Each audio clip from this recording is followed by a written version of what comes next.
¿cómo sería la vida si Dios reinara entre nosotros? Pintorescamente diríamos, otro gallo cantaría. Las cosas serían muy distintas, ¿sí?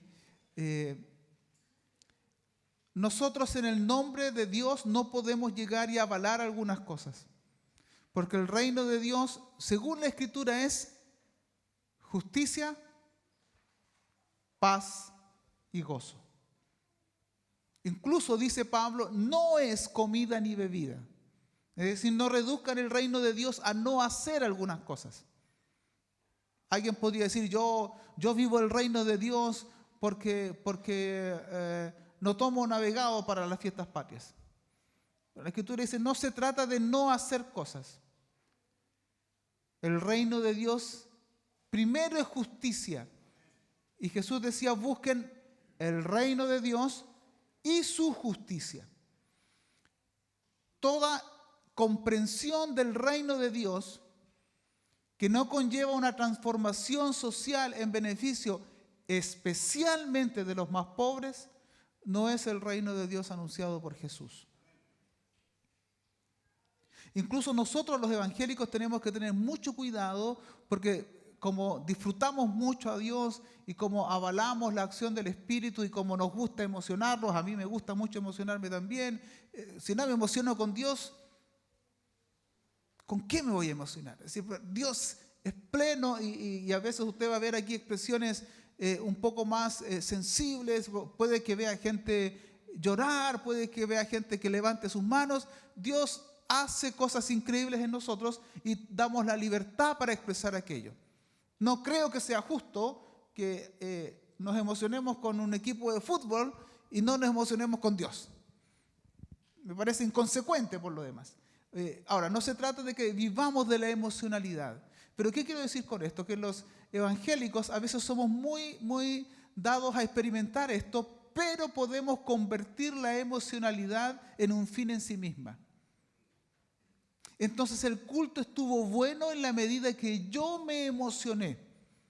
¿Dónde está el foco? En mí. ¿Se imagina que viviéramos toda la vida en base a nuestras emociones?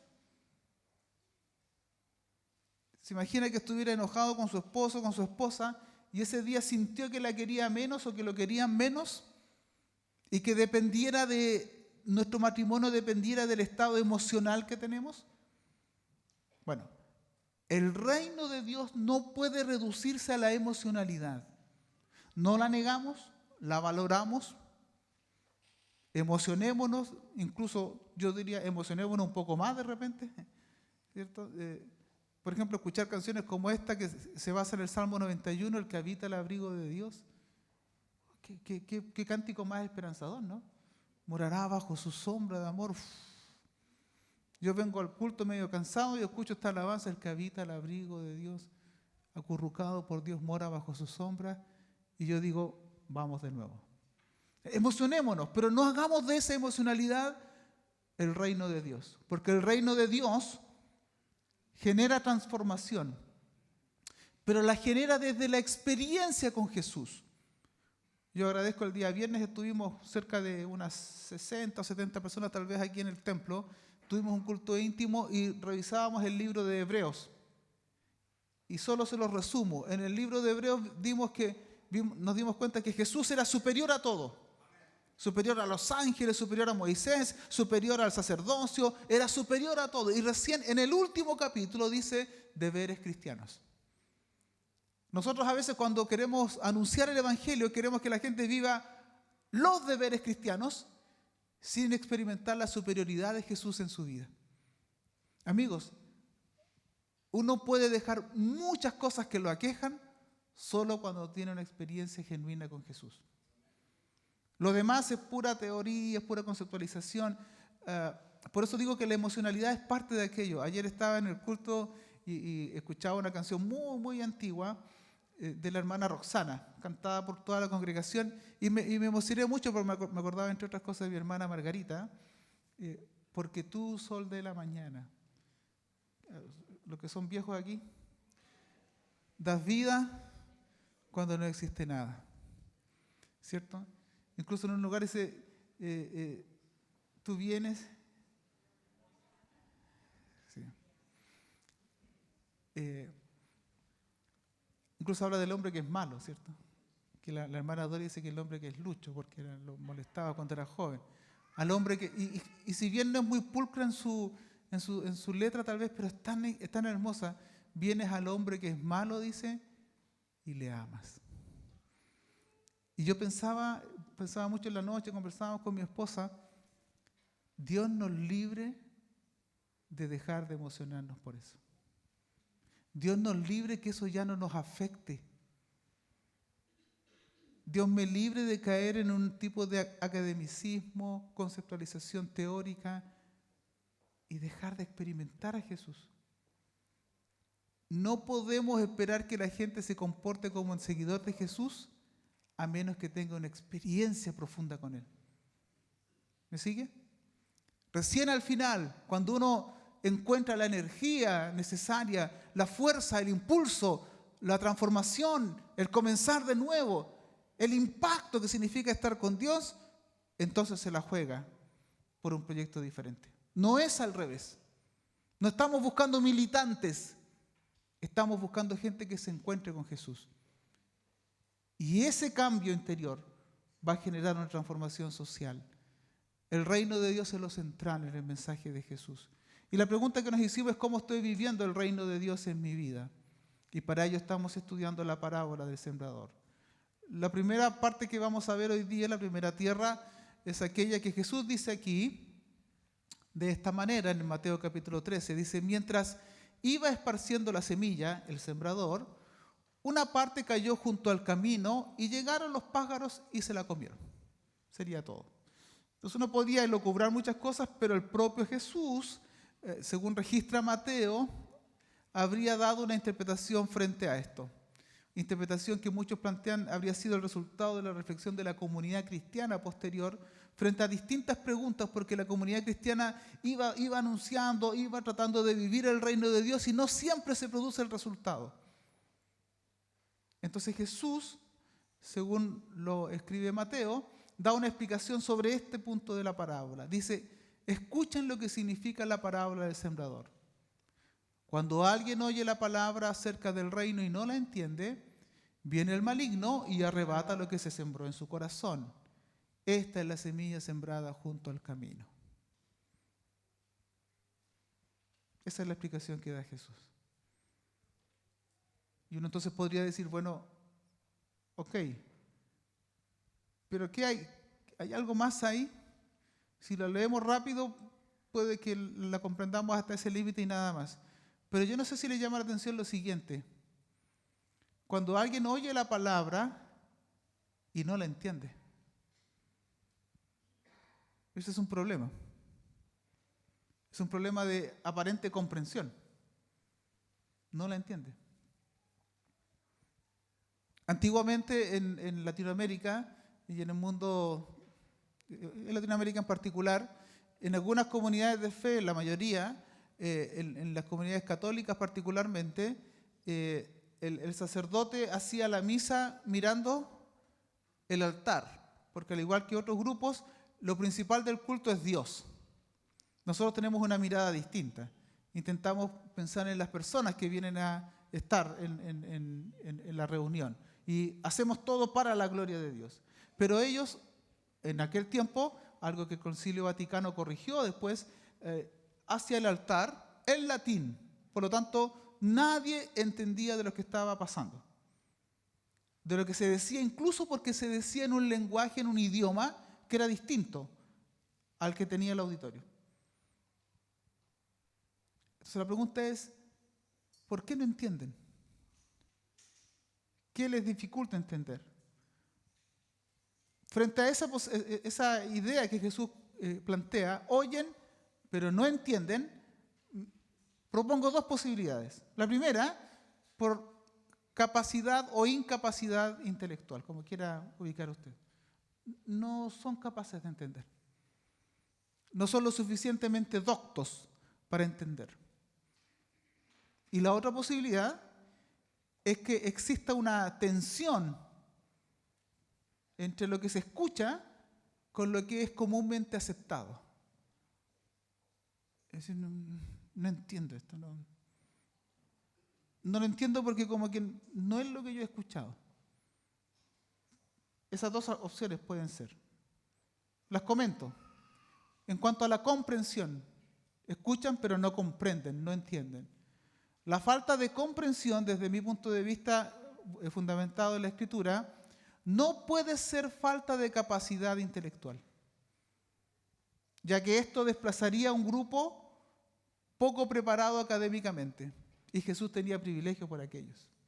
Recuerda el propio Mateo: te alabo, Padre del cielo, Padre del cielo y de la tierra, porque escondiste estas cosas de los sabios y entendidos y las comunicaste a la gente sencilla. De hecho, él mismo se manifiesta como una persona común de Nazaret.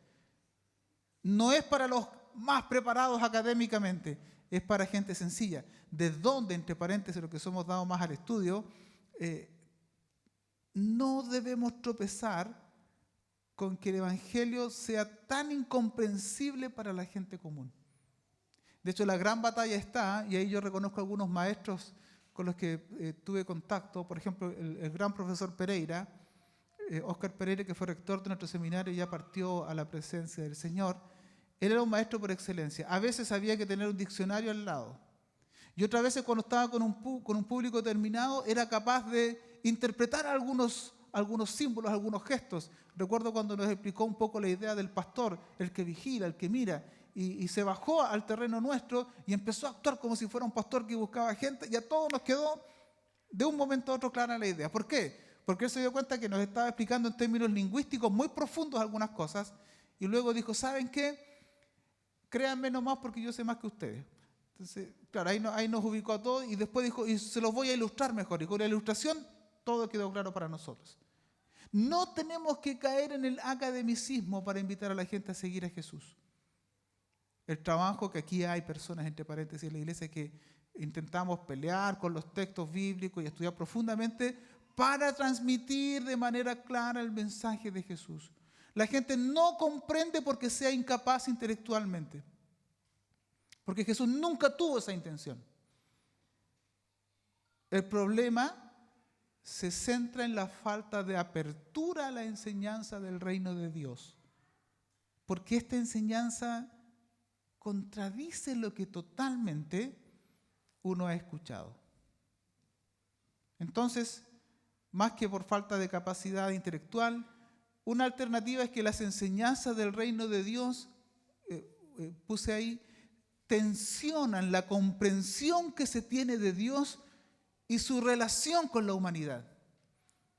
Siempre nos han dicho que tenemos que portarnos bien para que Dios nos ame, diría un judío del tiempo de Jesús. Siempre nos dijeron que Dios ama al bueno y odia al malo. Así decía la gente. Por lo tanto, si tú quieres que Dios te ame, tienes que portarte bien. Eso nos enseñaron siempre. Y ahora viene este hombre a hablarnos que primero el reino de Dios está cerca. ¿Cómo puede estar cerca si siempre nos pusieron a Dios detrás de los límites del templo? Lo encerraron en el templo y ahora Él lo saca a la calle y nos dice que está cerca. Yo no entiendo esto. ¿Me explico? No es una idea de capacidad intelectual, sino que me han dicho siempre otra cosa y usted me propone esto, me tensiona lo que yo comprendo de Dios. Incluso fíjense en esta idea. Y yo me he portado bien toda la vida para que Dios me ame, y ahora resulta que ama también a este pecador infame. No es justa la vida, diría alguien. ¿Recuerdan la parábola del hijo pródigo? Que algunos dirían que es la parábola del hijo mayor en realidad. Nosotros ponemos el acento en el que se portó mal. Ahí nos concentramos. Pero el acento pareciera que está en el hijo mayor. Porque esa parábola está en este contexto. Los pecadores y los publicanos se estaban acercando a Jesús y los religiosos lo miraban con rabia. Entonces Jesús dice: hay alegría en los cielos cuando un pecador se arrepiente. Y les cuenta 3 parábolas: la moneda perdida, la oveja perdida, la moneda y el hijo perdido. Pero cuando termina, en las 2 primeras dice: Así se alegra, hay alegría en los cielos cuando un pecador se arrepiente, como cuando alguien encuentra una oveja perdida, cuando alguien encuentra un billete importante que se le perdió y lo encuentra en medio de la Biblia, porque algunos billetes están en medio de la Biblia, y dice, Señor, por fin encontré este dinero. Así hay alegría en los cielos. Y cuando un pecador se vuelve, cuando un hijo porfiado, rebelde, soberbio se vuelve, hay alegría. Pero esta vez no dice que hay alegría en los cielos. Dice que hay molestia en los buenos. Porque los buenos dicen, ¿para qué me porté bien entonces? ¿Me sigue? Todos los domingos en la iglesia. Y resulta que viene este otro que no viene nunca y más encima Dios lo usa ahora. Y a mí no me tiró ni un talento por ahí para ocupar. ¿Vale la pena portarse bien? Se preguntaría alguien. Y Jesús coloca en jaque aquello. Es que nos dijeron siempre que había que portarse bien para que Dios te ame. Y no digo que haya que portarse mal para que Dios nos ame. Lo que es difícil de entender para un contexto como ese, en ocasiones parecido al nuestro, es que Dios nos ama a todos. Lo que pasa es que yo lo valoro más cuando me he portado mal y digo, ¿cómo? Inmerecidamente tú me amas. Pero cuando me empiezo a portar bien y cuando comienzo a acumular méritos, en realidad siento que Dios se ganó un premio conmigo. Y como que me merezco más el amor que otros. Y Dios no cambia, el amor de Dios no cambia. Dios nos ama a todos y gloria a Dios porque nos amó a todos, porque en el peor momento de sus vidas, Él nos amó a nosotros. El mayor problema lo tenemos los que hemos sido criados como canutos toda la vida. Porque miramos a algunos cuando cuentan sus testimonios de cambio de vida y nos da envidia. ¿Cierto? Y algunos dicen, y yo malgastaba todo mi dinero y me fui de vacaciones a las Bahamas y luego me fui a Disney World y toda la cosa y tenía 30 mujeres en el mismo tiempo y todos los que no hemos salido de Chile decíamos, yo por ser canuto me la he perdido toda esa. Es decir, no nos portábamos bien por convicción, nos portábamos bien por miedo. ¿Me sigue? Y ahora viene un carpintero que nos dice que Dios nos ama a todos. Y eso te descoloca, ¿o no? Entonces, esta semilla es difícil de comprender porque tensiona lo que hemos pensado de Dios. Solo para resumir esto, la concepción común de la fe judía supervisada y visada por el magisterio de los fariseos y de los escribas, esa concepción es cuestionada. Y la propuesta del carpintero es provocativa. ¿Recuerdan que la semana pasada dijimos que a Jesús las palabras no deben ser entendidas como historias bonitas nomás, sino como historias que provocan, que dejan preguntas sin responder? La propuesta del carpintero es provocativa. Jesús, en su mensaje, reivindica a los niños, por ejemplo. A los niños no se les consideraba, tienen que estar en la casa para que no molesten y se acabó. Reivindica a los pobres. Si eres pobre es porque Dios no te ha bendecido. Al que bendijo Dios, ese es rico, a él le va bien. A las mujeres que solo cuentan si están con un hombre al lado. A los enfermos que estaban castigados por Dios. A los postergados. Jesús los reivindica. Todos esos elementos, según la hermenéutica religiosa de su tiempo, eran el resultado de los pecados personales o en algunos casos del pecado de algún antepasado incluso. Si este está mal porque algún pecado cometió este o sus padres, pero nadie está mal.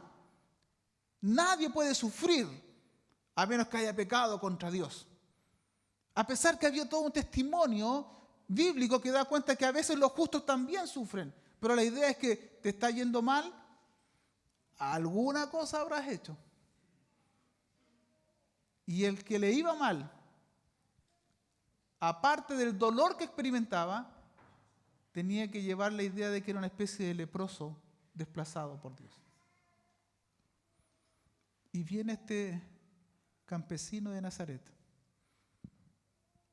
y modifica la comprensión que tenemos de ese tema. Y la gente no lo comprende.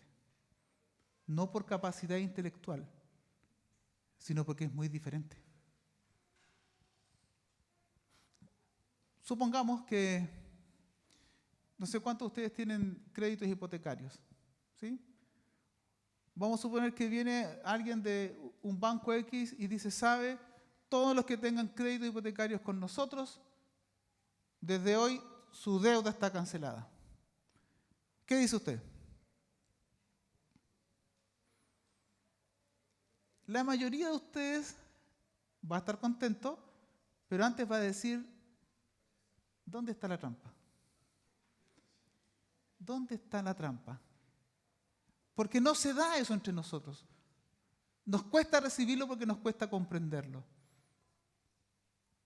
Aceptar la propuesta de Jesús, hermanos, implica moverse.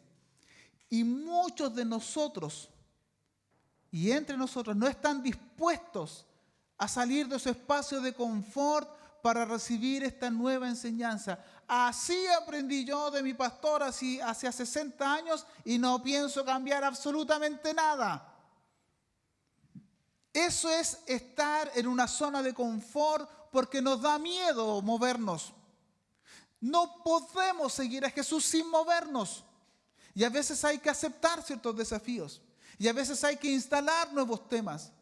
Y a veces hay que ser provocativo, especialmente con el ambiente más religioso, sin dejar de valorar la riqueza que hay en ciertos espacios. No queremos movernos. Comprender significa desaprender algo. O sea que yo podría haber estado equivocado. Puede ser o no. Recordemos que el aprendizaje constituye cambio. Si no quiero cambiar, no voy a querer aprender. Y si no quiero aprender, no tendré disposición a comprender. Esa es más o menos la secuencia. Yo no quiero cambiar. Y como no quiero cambiar, no quiero aprender. No estoy dispuesto. Y como no estoy dispuesto a aprender, no voy a tener una disposición a comprender lo que me están diciendo. Porque estoy cerrado a ciertos temas. No, de aquí yo no me muevo. Y no avanzamos en lo que es la comprensión de algunas enseñanzas del reino de Dios. Entonces, el problema no está en la cabeza, sino en el corazón. No está en el intelecto, sino en la disposición a querer comprender. Porque tenemos miedo. Porque esto nos abre a espacios desconocidos y no nos gusta movernos en lo desconocido. Hace un rato bromeaba con el pastor Marcelo sobre el bailar cueca. No le pidan que baile cueca, por favor. No. Pero ¿por qué tomaba esa idea? Porque ni él ni yo somos muy hábiles con el pañuelo y con bastantes otras cosas más, digamos. Con todo lo que significa movimiento no somos muy hábiles. Y entonces uno dice, usted tiene que abrir la fiesta con un pie de cueca. ¿Qué es lo primero que uno dice? No sé hacer esto.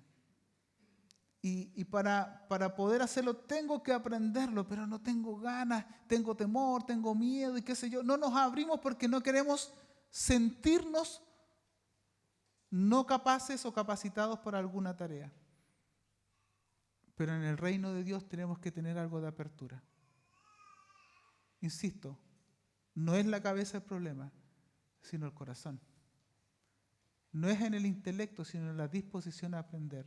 Solo traigo a colación a lo que ustedes tienen en sus apuntes. El apóstol Pablo, cuando habla de esto en el libro de Efesios, hablando de la falta de comprensión, dice, a causa de la ignorancia que los domina, y agrega, por la dureza de su corazón.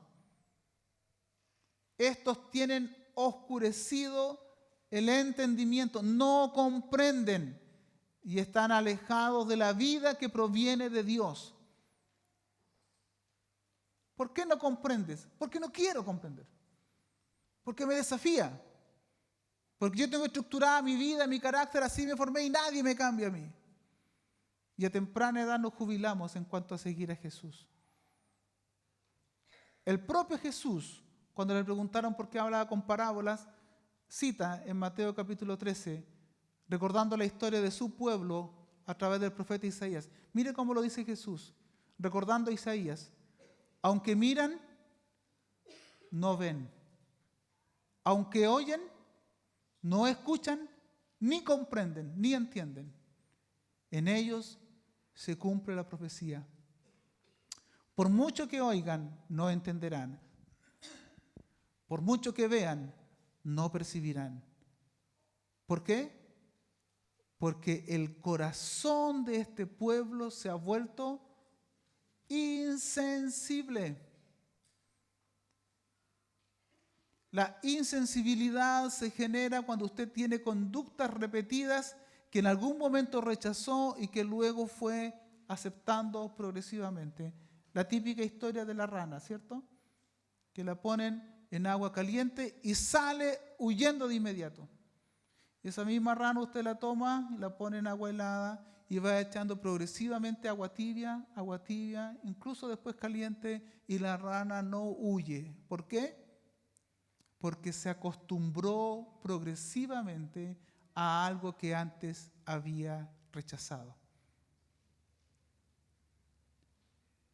El corazón de este pueblo, dice, se ha vuelto insensible. Se les han tapado los oídos, se les han cerrado los ojos. De lo contrario, verían con los ojos, oirían con los oídos, entenderían con el corazón. Y entonces, al comprender y entender con el corazón, se convierten y yo los sanaría. Recordando al profeta Isaías. Es decir, ¿por qué no comprenden? Porque no quieren comprender. Porque su corazón está duro. Porque no quieren abrirse a esta nueva propuesta. El problema está en el corazón. La no comprensión se basa en la falta de deseo para convertirse. En la falta de deseo de modificar alguna conducta o de abrazar la verdad e integrarla a nuestras vidas. No queremos porque no queremos cambiar. No queremos abrirnos a esta nueva verdad. Por eso no entienden. Y por eso muchas veces nosotros tampoco queremos entender. Y agrego solo algo que dijo Jesús. No comprenden. Entonces viene el maligno y arrebata lo que se sembró en su corazón. La idea de arrebatar viene de arpazo, que de ahí viene la idea del zarpazo, un poco lo más aproximado que tenemos. Arrebata. Ese verbo comunica algo que se ejerce con una fuerza súbita, rápida. No te alcanzas a dar cuenta y te lo sacó. Incluso por la fuerza lo toma.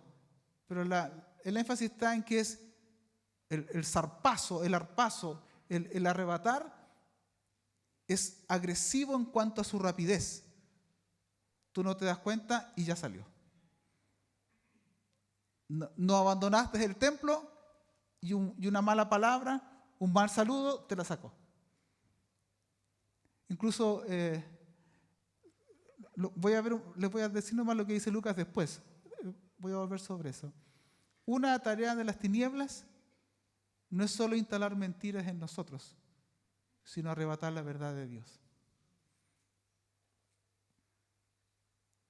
No es solo instalar mentiras, sino arrebatar lo antes posible la verdad de Dios para nuestras vidas. Solo comento que me parece muy, muy particular como Lucas lo dice, en este mismo texto dice que las tinieblas, el maligno viene, y agrega, y les quita la palabra del corazón, no sea que crean y se salven. No es hacer que en algún momento se despabilen y digan, oiga, a lo mejor estoy menospreciando esto, y le den lugar. Entonces, antes que eso suceda, se lo saca rapidito. Antes que sea demasiado tarde. Entonces, solo dejo unas preguntas. ¿Qué disposición tenemos para recibir la enseñanza de Jesús? ¿Hay disposición? El problema es este. Mientras más viejos, disculpe que lo diga así, más porfiados. ¿Qué disposición hay para recibir la enseñanza de Jesús? Me he preguntado, por ejemplo, en instancias como de aprendizaje, de grupos pequeños, de matrimonios, ¿tenemos apertura para recibir ministerio de otros? Y por otro lado les pregunto, ¿qué apertura tenemos para modificar alguna práctica o creencia? Cuando tú no tienes una apertura para modificar una práctica, es porque estás en una adicción. No hay trabajo emocional en eso. Y tienes que poner cuidado. Antiguamente yo recibía el diario en mi casa. Y el diario lo tiraban temprano, todos los fines de semana. Después, Coronel dejó de ser atractivo y me clausuraron y eso que yo pagaba todos los meses. Pero pasaba algo muy curioso. Como tiraban el diario temprano, yo tenía que estar pendiente porque escuchaba la camioneta, el frenado, y sentía algo y tenía que retirar el diario. Porque tengo perros en mi casa. Y a veces ellos leían primero el diario que yo. Y si yo no le ganaba a los perros, el diario se iba. A veces pasa eso con la semilla. El perro llega más rápido. Y por dormir un poco más, cuando bajamos a buscar el diario, ya no estaba. Bajamos a buscar la semilla, ya no estaba. Porque las tinieblas no arrebatan rápido. Puede que tú seas tierra del camino, que todavía no estás muy convencido, y algunas cosas te hacen sentido, pero no muy profundamente. Yo te quiero invitar a abrir tu corazón también al reino de Dios, a modificar tu actitud antes que tu conducta, tu actitud a lo que Dios quisiera enseñar. Es verdad, es probable que tú estés en desacuerdo con algún ejemplo que di, con alguna idea como la desarrollé. Te concedo toda esa libertad. Pero quédate con lo central. ¿Será que en esas legítimas críticas hay también una falta de actitud o una actitud equivocada que está disfrazada? ¿No hay nada de lo que Dios ha hecho en el culto hoy que pueda haber hablado a tu corazón? ¿O hay un problema de actitud? A veces no comprendemos porque no queremos comprender o porque postergamos. Pero vienen las tinieblas y se llevan la semilla. ¿De qué depende? De que tú y yo cambiemos nuestra actitud. Quieren inclinar sus rostros y vamos a orar al Señor.